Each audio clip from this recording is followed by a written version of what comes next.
The legislative tug of war over the president's social spending plan continues today on Capitol Hill. WCNC Charlotte anchor Carolyn Bruck joins us with the details of one part of the plan that's been put back into the equation after being cut just days ago. It was out, but now it is back in, at least for right now. What we're talking about is the paid family leave provision of President Biden's Build Back Better plan. It is a scaled back version of the original proposal, now offering eligible workers 4 weeks of paid leave instead of 12. If this becomes law, workers who don't already get company paid leave would now have that benefit paid for by the government. We're talking about paid sick leave, paid parental leave, things that could make a world of difference for a worker who doesn't currently have this type of coverage. But as you can imagine, something like this does not come cheap.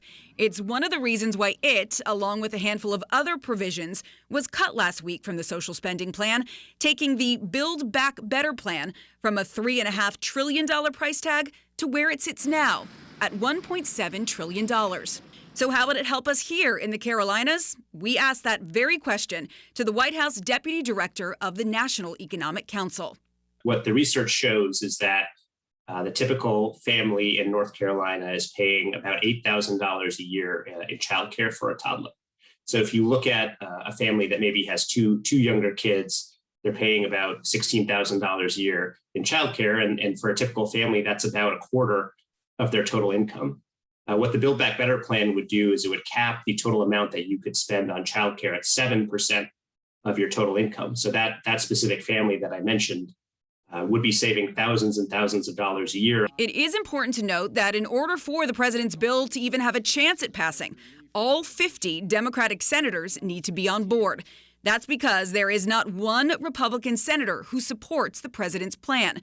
Democrat Joe Manchin from West Virginia has been the major holdout within their party.